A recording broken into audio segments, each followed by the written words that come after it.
बढ़ते आगे, कानपुर में बारिश ने नगर निगम के दाव की पोल खोलकर रख दी है। सड़कों पर जगह जगह गड्ढे दिखाई दे रहे हैं, जिससे लोगों को आवाजाही में दिक्कत हो रही है।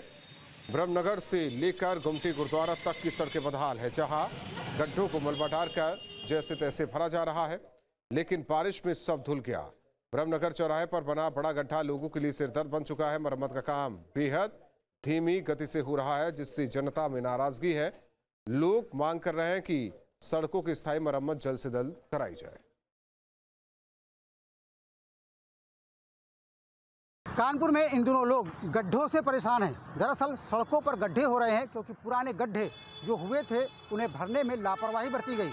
इन्हें कूड़ा डाल करके भरा गया और बाद में ऊपर से सड़क बना दी गई, जिसकी वजह से फिर बारिश हुई तो ये गड्ढे फिर से दरकने लगे, धंसने लगे और धंसने के बाद जब इनकी मरम्मत नहीं की गई तो इनकी शक्ल इस तरीके से निकल करके सामने आई। आप सामने देख सकते हैं कि ब्रह्मनगर चौराहे पर एक छोटा सा गड्ढा हुआ था और इसके बाद जब पानी बरसा तब ये विकराल गड्ढे में तब्दील हो गया, पूरा चौराहा धंस गया और इसके बाद अब यहाँ पर मरम्मत का काम किया जा रहा है। लेकिन इसी तरीके की स्थितियाँ कानपुर शहर में तमाम जगह पर देखने को मिल रही हैं, जहाँ पर छोटे छोटे गड्ढे हो रहे हैं, बीच सड़क पर गड्ढे हो रहे हैं, जिनसे राहगीरों को तमाम दिक्कतों का सामना करना पड़ रहा है। पिछले सालों में मरम्मत कार्य किया गया, उसमें बड़े पैमाने पर लापरवाही बरती गई। क्षेत्रीय नागरिक हमारे साथ में मौजूद हैं जो कि ब्रह्मनगर चौराहे के आसपास रहते हैं, उनसे बात करते हैं। सर ये बताइए, आपके क्षेत्र में तमाम गड्ढे दिखाई पड़ रहे हैं, क्या कारण है इनका? देखिए, ब्रह्मनगर चौराहे से अगर आप गुमटी गुरुद्वारे तक चलेंगे तो इस समय पहला गड्ढा ये है, दूसरा गड्ढा जो है स्वागत होटल के सामने है, तीसरा बनारसी टी स्टॉल के सामने जिसके अंदर उन्होंने मलबा भर दिया, चौथा गड्ढा घोष चौराहे पर सड़क एकदम से बैठ गई है और लोगों को झटके लग रहे हैं, वो भी किसी भी दिन सड़क बैठ सकती है।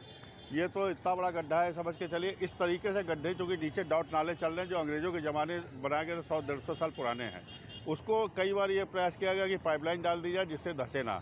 अब उसकी मियाद पूरी हो चुकी है और ये हर साल का रोना आज का नहीं है। बरसात सबसे बड़ा कारण है भाई साहब इसका, और थोड़ा सा जैसे ठेकेदार वगैरह जिनको ये काम दिया गया है वो अपनी जिम्मेदारी पूर्ण रूप से नहीं निभा रहे हैं।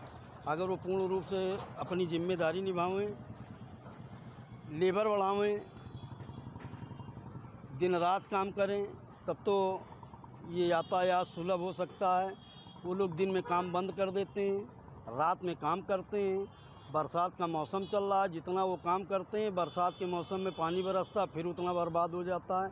तो उनको एक प्रॉपर प्लानिंग बना के काम करना पड़ेगा और हमें नहीं लगता कि ठेकेदार जिसको भी ये ठेका मिला हो वो जिम्मेदार से काम कर रहे हैं। पुराने जो गड्ढे हुए थे उनको किस तरीके से भरने का काम किया गया? ये तो एक बड़ा गड्ढा है, बड़ी सड़क धंसी है, यहाँ पर बाकायदा ठेकेदार काम कर रहे हैं, लेकिन तमाम जो छोटे मोटे गड्ढे हो जाते हैं उनको पिछले दिनों कैसे भरा गया? देखा जाता है दोबारा वहीं पर गड्ढा हो जाता है उसी जगह पर।